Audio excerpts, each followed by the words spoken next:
సూర్యుని క్రింద జరుగుచున్న క్రియలనన్నిటినీ నేను చూచితిని, అవి అన్నియు వ్యర్థములే, అవి ఒకడు గాలికై ప్రయాసపడినట్టున్నవి. ఒకడు గాలికై ప్రయాసపడినట్లున్నవి.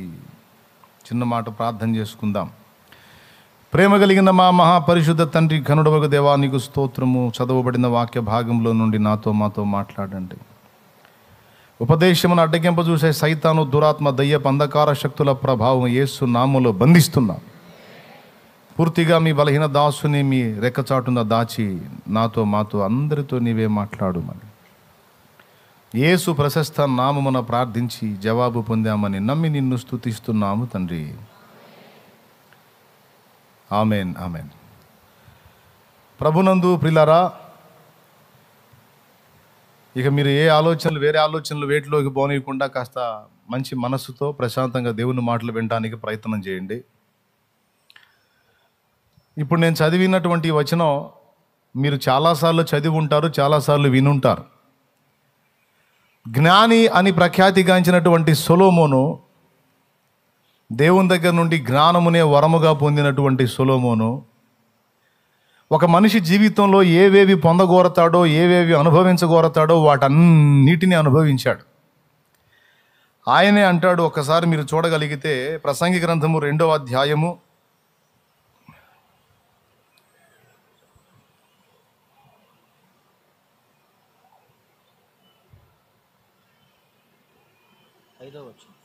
3వ వచనం నుంచి నేనే చదువుతాను, జాగ్రత్తగా వినండి. నా మనస్సు ఇంకను జ్ఞానము అనుసరించుచుండగా, ఆకాశము క్రింద తాము బ్రతుకు కాలమంతయు మనుషులు ఏమి చేసి మేలు అనుభవింతురో చూడవలనని తలచి, నా దేహమును ద్రాక్షరసము చేత సంతోషపరచుకొందుననియు, మతిహీనత యొక్క సంగతి అంతయు గ్రహింతుననియు నా మనస్సులో నేను యోచన చేసుకుంటుని అని అక్కడి నుంచి ఆయన ఏమేం చేశాడో చెప్పాడు. చూడండి. నేను గొప్ప పనులు చేయబూనుకొంటిని, నా కొరకు ఇండ్లు కట్టించుకొంటిని, ద్రాక్ష తోటలు నాటించుకొంటిని, నా కొరకు తోటలను శృంగార వనములను వేయించుకొని వాటిలో సకల విధములైన ఫలవృక్షములను నాటించి తిని, వృక్షముల నారుమళ్లకు నీరు పారుటకై నేను చెరువులను త్రవ్వించుకొంటిని, పనివారిని పని కత్తెలను సంపాదించుకొంటిని. నా ఇంట పుట్టిన దాసులు నాకుండిరి. యెరూషలేమునందు నాకు ముందుండిన వారందరికంటే ఎక్కువగా పశుల మందలను, గొర్రెమేకల మందలను బహు విస్తారముగా సంపాదించుకొంటిని. నా కొరకు నేను వెండి బంగారములను, రాజులు సంపాదించు సంపదను, ఆయా దేశములలో దొరుకు సంపత్తును కూర్చుకొంటిని. నేను గాయకులను, గాయకురాండ్రను, మనుషులిచ్చయించు సంపదలను సంపాదించుకుని బహుమంది ఉపపత్నులను ఉంచుకొంటిని. నాకు ముందు యెరూషలేమందున్న వారందరికంటే నేను ఘనుడనై అభివృద్ధి నొంది తిని, నా జ్ఞానము నన్ను విడిచిపోలేదు. నా కన్నులు ఆశించిన వాటిలో దేనిని అవి చూడకుండా నేను అభ్యంతరము చేయలేదు. మరియు నా హృదయము నా పనులన్నిటిని బట్టి సంతోషింపగా, సంతోషకరమైనదేదియు అనుభవించకుండా నేను నా హృదయమును నిర్బంధింపలేదు. ఇదే నా పనులన్నిటి వలన నాకు దొరికిన భాగ్యం.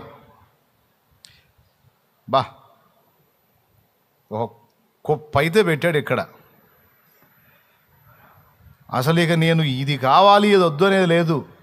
నాకు ఏది కావాలంటే అది చేశా, ఏది కావాలంటే అది తిన్నా, ఏది కావాలంటే అది పొందా. ఈ లోకంలో మనుషులు దేనికోసం వెంపర్లాడతారో, పిచ్చి పట్టినట్టు పెనుగులాడతారో వాటన్నిటినీ టేస్ట్ చేశా, వాటన్నిటినీ అనుభవించా.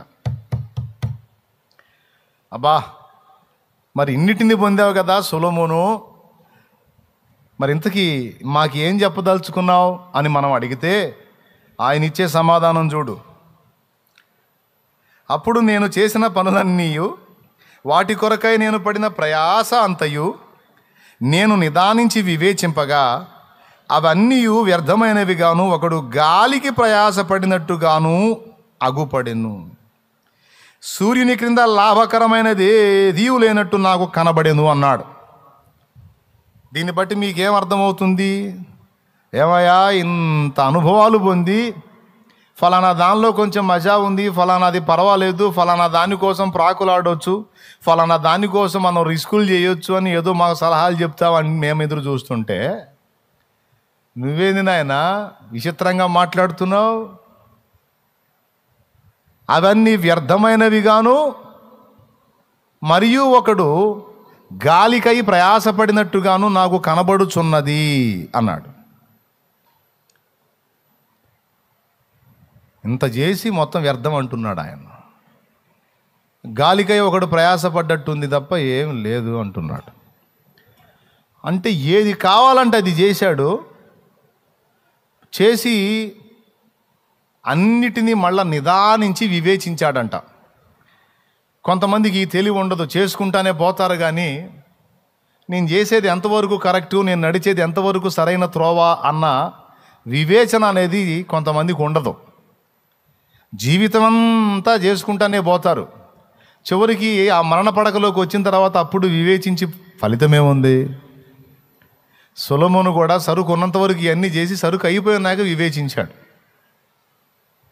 నయం చివరిలోనన్నా వివేచించి తెలుసుకొని కొంచెం రూటు మళ్ళుకున్నాడు.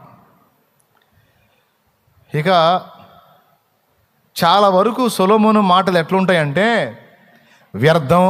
అసలు ప్రసంగి రచన మొదలే ఏమని మొదలుపెట్టాడు తెలుసా? 2వ వచనంలో వ్యర్థము వ్యర్థమని ప్రసంగి చెప్పుచున్నాడు. వ్యర్థము వ్యర్థము, సమస్తము వ్యర్థమే. సూర్యుని క్రింద నరులు పడుచుండు పాటు అంతటి వలన వారి కలుగుచున్న లాభమేమి? తరము వెంబడి తరము గతించిపోవచ్చున్నది, భూమి ఒక్కటే ఎల్లప్పుడూ నిలుచుచున్నది. ఎవడు ఉంటున్నాడు? ఏం పొందుతున్నాడు? ఎవడు స్థిరంగా అనుభవించగలుగుతున్నాడు? కష్టపడి పోగేసుకుంటాడు, తీరా తినబోయేసరికి రోగాల పాలవుతాడు. చివరికి వీడు కొప్పేసిందంత ఇంకొకటి తినాల్సిన పరిస్థితి వచ్చింది. వీడు తినలేక ఇంకొకటి తింటుంటే ఓర్చుకోలేక ఏడుస్తూ, అంతే కదండి. పాపం అత్తగారు దాచిపెట్టిద్ది నగలు, ఎప్పుడన్నా వేసుకుందామని దాచిపెట్టి తీరా ఆమె వేసుకోపోయేసరికి సరుకు అయిపోయిద్ది. ఇక కోడలు లైన్లోకి వచ్చి అవన్నీ కోడలు వేసుకొని తిరుగుతుంటే గందరగోళం అయ్యే అత్తగారులు ఉన్నారు. స్తోత్రం. అందరు కాదులే, కొందరు. అంటే ఎగ్జాంపుల్గా చెప్తున్నాను. కాబట్టి అంత మనుషుల పాటంతా కూడా వ్యర్థంగాను గాలికై ప్రయాసపడ్డట్టుంది అన్నాడు. ఇందులో నేను చెప్పదలుచుకుంది ఏంటంటే అంతా వ్యర్థం కాబట్టి దేని గురించి కూడా మీరు ప్రయాసపడొద్దు, ప్రయత్నాలు చేయొద్దు. సొలొమోను చెప్పాడు కదా, సూర్య క్రింద జరిగినది ఏది కూడా లాభకరం కాదని. కాబట్టి అన్నీ వదిలేసేయండి, ప్రశాంతంగా వెళ్ళిపోండి అని చెప్పేస్తే అయిపోను. కానీ అది చెప్పడానికి కాదు నేను చదివించింది. ఆయన పొందిన వాటిల్లో, ఆయన అనుభవించిన వాటిల్లో, ఆయన సంపాదించుకొని కొప్పేసుకున్న వాటిల్లో లాభకరమైనది ఏదీ లేదు. అంత మాత్రాన అసలు భూమి మీద, ఆకాశము క్రింద, సూర్యుని కింద లాభకరమైనది ఏదీ లేదా? ఉంది అన్నాడు పౌలు. సంతుష్టి సహితమైన భక్తి గొప్ప లాభ సాధకమై ఉన్నది అన్నాడు. దేవునికి స్తోత్రం కలుగును గాక. సూర్యుని క్రింద మనుషుడికి ఏమీ లేదని అంటే ఎట్లా కుదురుతుంది? సంతుష్టి సహితమైన భక్తి గొప్ప లాభ సాధకమై ఉన్నది అన్నాడు. ఎక్కడన్నాడు? తిమోతికి రాసినటువంటి 1వ పత్రిక 6వ అధ్యాయంలో అన్నాడు. అంతేకాదు, అదే తిమోతి పత్రిక, 1 తిమోతి పత్రిక 4వ అధ్యాయము 5వ వచనంలో అంటాడు, దేవభక్తి విషయములో నీకు నీవే సాధకము చేసుకొనుము. శరీర సంబంధమైన సాధనము కొంతవరకు ప్రయోజనకరమగును గాని దేవభక్తి ఇప్పటి జీవం విషయంలో, రాబో జీవం విషయంలోనూ వాగ్దానముతో కూడినదైనందున అది అన్ని విషయములలో ప్రయోజనకరమగును అన్నాడు. ఇప్పుడు విరక్తి చెందిన సొలొమోను మాట మనం విందామా, లేకపోతే దేవుని వాక్యం మనం పట్టించుకుందామా?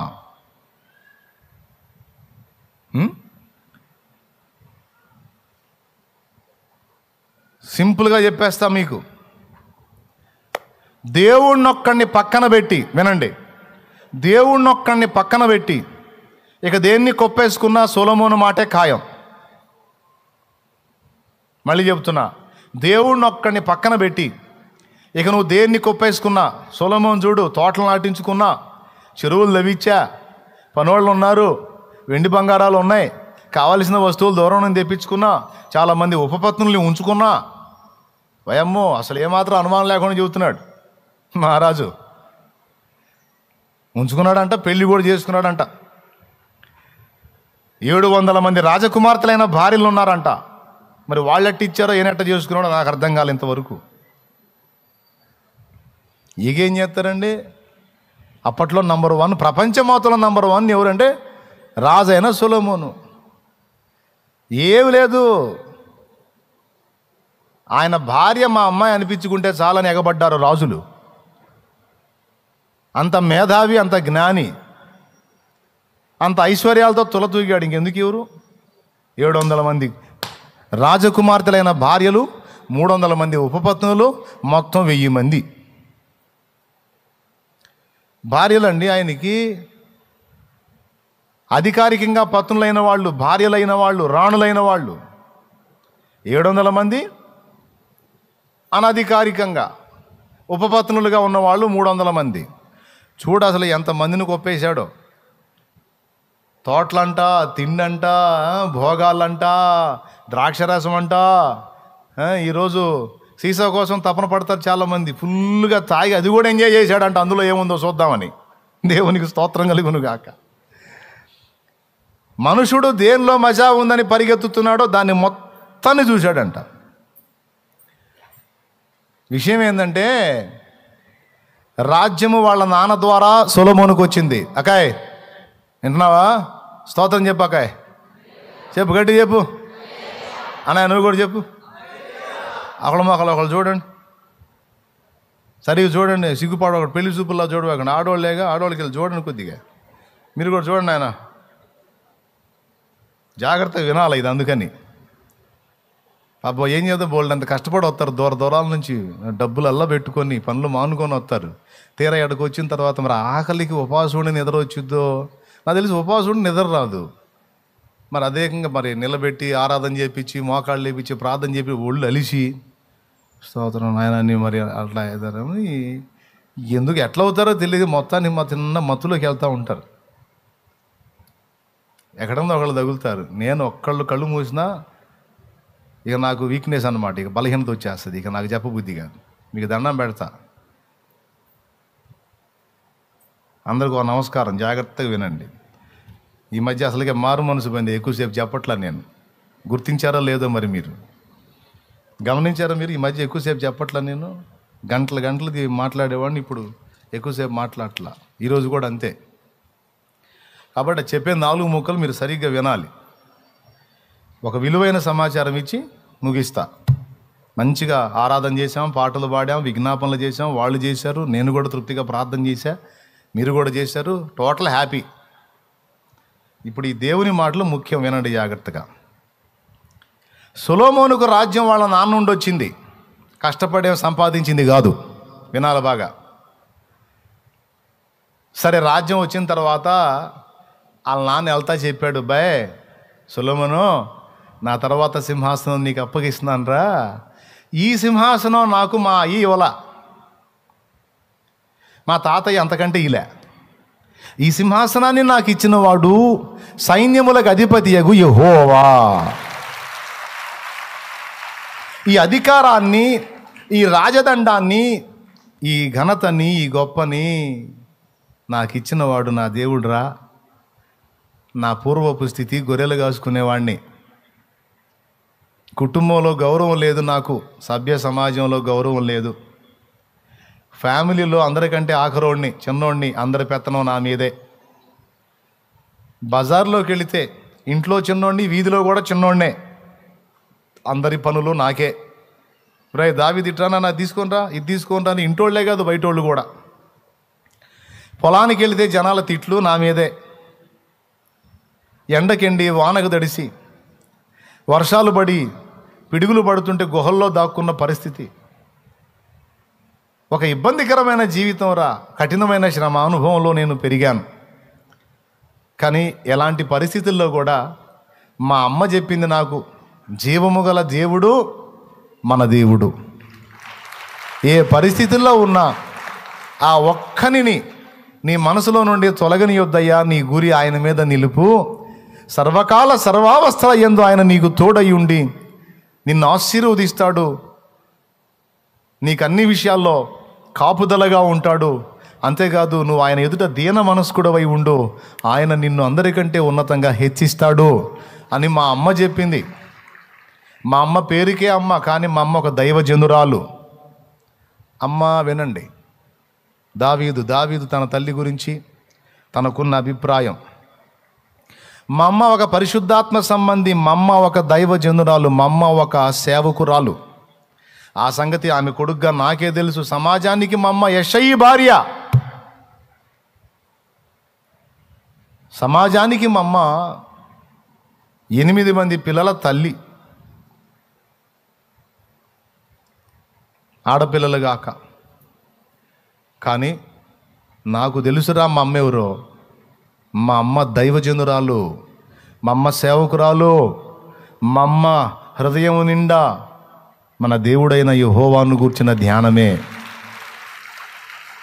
నాకు చెప్పింది, అయ్యా మన దేవుడిలాగా సర్వశక్తి గల దేవుడు, అబ్రహాము ఇస్సాకు యాకోబుల దేవుడు మన దేవుడు పాపము లేని పరిశుద్ధుడు. పాపాన్ని ఒప్పుకోడు, అవినీతిని ఒప్పుకోడు, వంచనను ఒప్పుకోడు, అసూయను ఒప్పుకోడు, ఈర్ష్యాద్వేషాలను ఒప్పుకోడు, నయవంచనను ఒప్పుకోడు, మోసగించడం ఒప్పుకోడు, అహంకారాన్ని గర్వాన్ని ఒప్పుకోడు. దీన మనస్సు అంటే ఆయనకి ఇష్టం. హృదయ శుద్ధిని ఇష్టపడతాడు, దీన మనసుని ఇష్టపడతాడు, ప్రేమగల హృదయాన్ని ఇష్టపడతాడు, పవిత్రత కలిగిన వ్యక్తులను ఇష్టపడతాడు, యథార్థంగా ఉండే వాళ్ళని ఇష్టపడతాడు.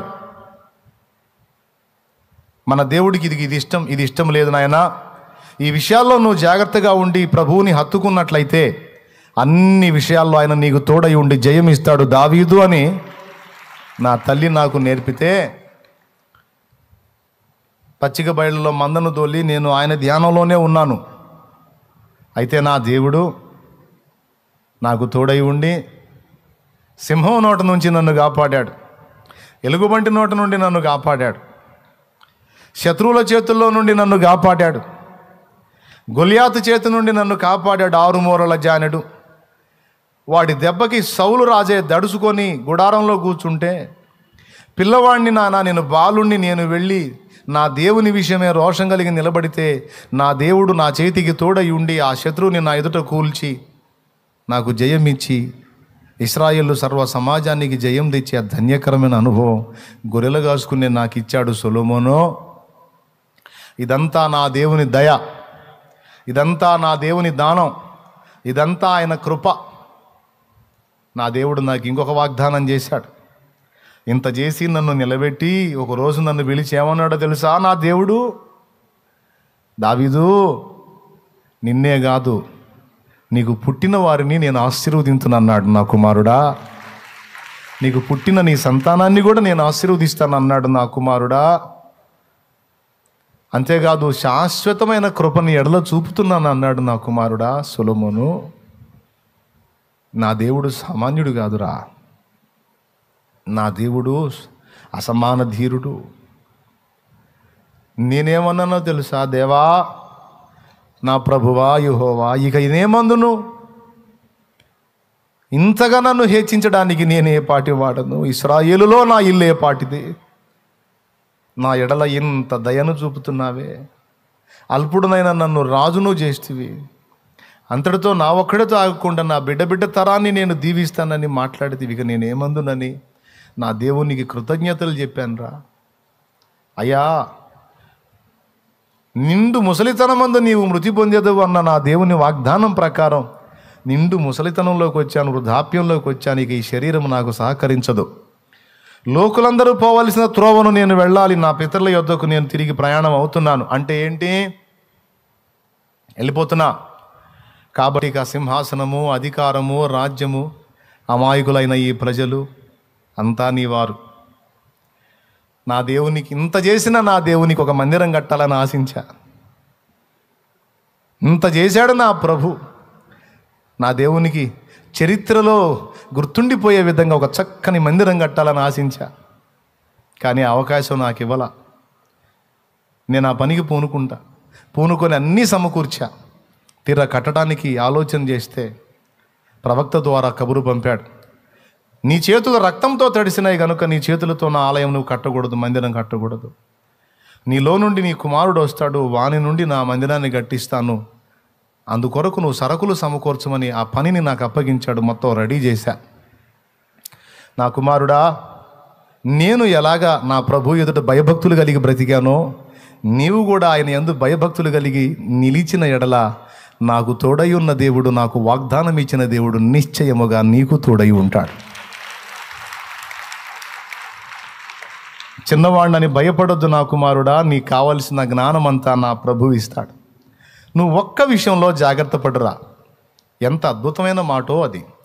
ఒక్క విషయంలో జాగ్రత్త పడు, ఏంటంటే ఆయన మాటలను దాటిపోకుండా జాగ్రత్త పడు. ఆయన చెప్పిన అదుపాజ్ఞలను మేరకుండా జాగ్రత్త పడు.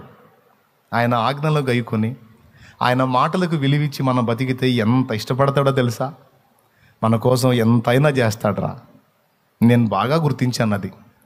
అందుకే ఆయన ధర్మశాస్త్రం నాకెంతో ప్రీతికరమైంది. ఆయన మాట నా పాదాలకు దీపమై నాకు అడుగడుగునో త్రోవనిచ్చింది. ఆయన వాక్యము శ్రమ కొలిమిలో నుండి నన్ను విడిపించింది, ఇబ్బందులలో నుండి నన్ను విడిపించింది, కృంగిన వేళ నాకు గొప్ప ధైర్యాన్ని ఇచ్చింది. అయ్యా, ఆయన మాటలంటే నాకు చాలా ఇష్టంరా. ఆ మాటలను అనుసరించి బతకాలని నా ఆశరా. అందుకే నా జీవితంలో 1-2 పర్యాయాలు నేను బాగా ఆయనకి అభ్యంతరంగా వచ్చాను. మిగిలిన విషయాల్లో చాలా వరకు బ్యాలెన్స్ చేసుకుంటూ వచ్చాను ఆయన మాటలు చొప్పున బ్రతకడానికి. అందుకు నా దేవుడు నాకేం చేశాడో తెలుసా? నా ఎదుట ఏ శత్రువుని ఉండనీయలేదు. నా ఎదుట ఏ శత్రువుని ఉండనీయలేదు. నన్ను ఎవ్వరు కూడా గెలవలేకపోయారు. దావీదు యుద్ధంలోకి వచ్చాడు అన్న సంగతి ప్రత్యర్థికి తెలిసిందంటే వాడి గుండెలు వణిగిపోయినాయిరా. నా గొప్పతనం కాదురా, నా దేవుడు నాకు తోడై ఉన్నాడని జనాలకు తెలుసు. నేను యుద్ధ భూమిలోకి వచ్చానంటే ఎదురుండదన్న సంగతి తెలుసురా, పారిపోయారు. అది దావీదు గొప్ప కాదురా, దావీదుకు తోడై ఉన్నవాని గొప్పతనం అది. ఆయన మంచితనం ఏం తెలుసు నీకు? నేను చెప్తున్నాను విన్ను. దోషములను పరిహరించువాడు, సమాధిలో నుండి ప్రాణమును విమోచించినవాడు, కరుణా కటాక్షములను కిరీటముగా ధరింపజేసేవాడు, ఆయనను ప్రేమించయ్యా అన్నాడు. వినండి ఏమన్నాడు? ఆహా, ఏం అద్భుతమైన మాట అండి. డబ్బు దాచుకోరా, వెండి దాచుకోరా, బంగారం దాచుకోరా, పొలాలు జాగ్రత్త, స్థలాలు జాగ్రత్త, ఈ సోది చెప్పలా. మెమ్మ జాగ్రత్త, పిల్లలు జాగ్రత్త, అన్నదమ్ములు జాగ్రత్త, అక్క చెల్లెళ్ళు జాగ్రత్త, ఇది చెప్పలా. దేవుని ప్రేమించు, ఆయన మాటలను ప్రేమించు, ఆయనకు భయపడి నీతిగా జీవించు. ఎవరినైనా త్రోసివే కానీ దేవుణ్ణి త్రోసివేయొద్దు. ఇదొక్కటి నువ్వు జాగ్రత్త చేసుకుంటే నాకు తోడై ఉన్నట్టే నీకు తోడై ఉండి ఎదురు లేకుండా చేస్తాడని చెప్పిపోయాడు ఆయన. ఈయన కష్టపడకుండా రాజ్యాన్ని ఇచ్చాడు. ఆయన కష్టపడి సాధించిన ఆ రాజ్యాన్ని, ప్రాణాలకు తెగించి సాధించిన రాజ్యాన్ని కొన్ని సంవత్సరాలు శత్రువుల చేత తరమబడి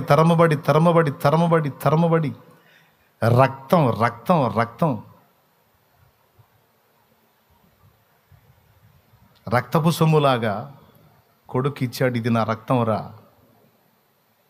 జాగ్రత్త, నువ్వు కష్టపడకుండా నీకు దక్కుతుంది కనుక జాగ్రత్త అని ఆ రాజ్యాన్ని అప్పచెప్పి, రాజ్యంతో పాటు అంతకంటే శ్రేష్టంగా దేవుణ్ణి అప్పచెప్పాడు. కావాలంటే మీరు దావీదు సొలొమోనుకు అప్పగింతలు చెప్పేటప్పుడు ఏం సన్నివేశాలు ఉన్నాయో, ఏం మాట్లాడాడో కొంచెం ఇంటికి పోయి చదువుకోండి. ఇప్పుడు వద్దు, మళ్ళీ ఇప్పుడు తీసి వెతికారు. ఇంటికి పోయి చదువుకోండి. నేను చదివా. కొన్ని ఆయన చెప్పినవి ఉన్నాయి, కొన్ని ఆయన తలంపులో ఏం చెప్పుంటాడో కూడా నేను ఊహించి చెప్పా. ఇప్పుడు కొన్ని విషయాలు తన తల్లి గురించి పూర్తి వివరణ అందులో ఇవ్వలా. 2 చోట్ల వచనాలు చెప్పాడు. ఏమనంటే, నేను నీ సేవకుడను, నీ సేవకురాలి కుమారుడను అన్నాడు. వాళ్ళ అమ్మని ఎలా గుర్తించాడో తెలుసా? యెషయి భార్యగా గుర్తించలా, లేకపోతే దావీదుకు వాళ్ళ అమ్మగా గుర్తించలేదు, కానీ వాళ్ళ అమ్మని ఒక దైవ జనురాలిగా గుర్తించాడు, ఒక సేవకురాలిగా గుర్తించాడు. నా చెల్లి, నా తల్లి, అక్క, నీ పిల్లలు నిన్ను ఒక సేవకురాలిగా గుర్తించే పొజిషన్ నీకుందా? అలాంటి జీవితాన్ని కలిగి ఉన్నావా? విచ్చలవిడి జీవితంలో, అక్రమ జీవితంలో, లోకానుసారమైన జీవితంలో నీవు ఉన్నట్లయితే నీ పిల్లలు నీలో ఒక లోకస్తురాలిని, ఒక శరీర సంబంధిని, ఒక ప్రకృతి సంబంధిని, ఒక వంచకురాలినే చూస్తారు తప్ప ఒక దైవజనురాలిని చూడలేరమ్మా. నాయనా, నీలో నీ పిల్లలు ఒక దైవజనుడిని చూడగలరా? ఒక లోకానుసారిని చూస్తున్నారా? దావీదు తన తల్లిలో ఒక దైవజనురాలిని చూశాడు.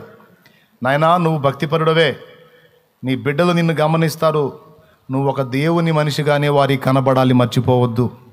నీ ఇంటి వారు నీలో ఒక దైవజనుడిని, దైవజనురాల్ని గుర్తుపట్టాలి. నీ కడుపున పుట్టిన పిల్లలే కాదు, తోడబుట్టిన వారు కానీ, నిన్ను కన్నవారు కానీ సాక్ష్యం ఇవ్వగలగాలి. నేను నా కడుపున పుట్టిన బిడ్డ సామాన్యురాలు కాదు, దేవుని మనిషి. నా కడుపున పుట్టిన నా కుమారుడు సామాన్యుడు కాదు, వాడు దేవుని మనిషి అని నిన్ను గూర్చి నీ తల్లిదండ్రులు సాక్ష్యం ఇవ్వగలగాలి. నువ్వు ఒక శరీరానుసారిగా, ఒక ప్రకృతి సంబంధిగా, ఒక లోకానుసారిగా, శరీరమును బట్టి నడిపించబడేటువంటి వాడిగా, దానిగా నువ్వు ఉన్నట్లయితే నీకు ఆ సాక్ష్యం రాదు. నీకు ఆ సాక్ష్యం రావాలంటే పరిశుద్ధాత్మ సంబంధివై ఎప్పటికీ గుండెల్లో భయం కలిగి ఉండాలి. నా పిల్లలు నాలో ఒక దైవజనురాల్ని చూడాలి, ఒక దైవజనుడిని చూడాలి. నా నోట, నా హృదయంలో, నా చేతల్లో, నా నడతల్లో, నా ఆలోచనల్లో, ప్రతి దానిలో నా దేవుణ్ణి ముందుంచుకోవాలి. నేను ఆయనను గనపరుచుకోవాలి. నా పిల్లలు నాలో లోపం వెతికినప్పుడు కనబడకూడదు. ఏమాత్రం నా పిల్లల్లో నా దగ్గర లోపం కనబడిందంటే నా పిల్లలు భ్రష్టులయ్యే అవకాశం ఉంది అనే భయం తల్లిదండ్రులుగా మన గుండెల్లో ఉండాలి. అలాగే తల్లిదండ్రులు కన్నా పిల్లలుగా కూడా మన గుండెల్లో ఉండాలి. మనం మారే, మన అమ్మా నాన్న మారలేదు. మనం దేవుని సంబంధంగా కాకుండా పనికిమాలినోళ్ళలా కనపడితే పొరపాటును కూడా వాళ్ళు మారే ఛాన్స్ లేదు. వాళ్ళ మనసులో కలగాల, నా కడుపున పుట్టింది సామాన్యమైన వ్యక్తి కాదు, మొత్తానికి ఒక దేవుని సంబంధిని నేను గన్నానన్న స్పర్శ వాళ్ళకి రావాలి. అలాంటి జీవితాన్ని సాధన చేయమని ఈ సందర్భంగా మీకు ఒక మాట అందిస్తున్నా. ఎంతమందికి అర్థమైంది ఇప్పుడు చెప్పింది? ఎవరిని బట్టి చెప్పారు ఈ మాట? దావీదు తల్లిని గుర్తు చేసి చెప్పాను. కొంతమంది దావీదు తల్లి గురించి రకరకాలుగా మాట్లాడారు. అవన్నీ తప్పులు, అవన్నీ లేఖన ఒప్పుకోని సంగతులు. దావీదు తల్లి గురించి రకరకాల మాటలు మాట్లాడారు పొరపాటుగా. అవన్నీ అవగాహన లేని మాటలు, తప్పు మాటలు. నాకు లేఖనం ముఖ్యం. లేఖనం ఏం చెప్పిందంటే ఆమె దైవ సేవకురాలని కొడుకు చెప్పాడు తల్లి గురించి. సరే, ఆ పక్కన పెడదాం, ఆ పాయింట్ని పక్కన పెడదామంటే తీసేద్దామని కాదు, హృదయంలో భద్రం చేసుకోండి. రెండో విషయం చెప్తున్నాను. ఇన్ని సంగతులు చెప్పి రాజ్యం అప్పచెప్పిపోతే ఇంత పొందిన సొలొమోను ఏమన్నాడు అంటే, సూర్యుని క్రింద కనబడుతున్నది, జరుగుతున్నదంతా వ్యర్థం వ్యర్థం వ్యర్థం అన్నాడు. ఒకడు గాలికాయ ప్రయాసపడినట్టుంది అన్నాడు. మూడవది అన్నాడు, భూమి మీద, ఆకాశము క్రింద, సూర్యుని కింద మానవుడు పడే ప్రయాస వల్ల వాటికి వచ్చే లాభం ఏమీ లేదన్నాడు.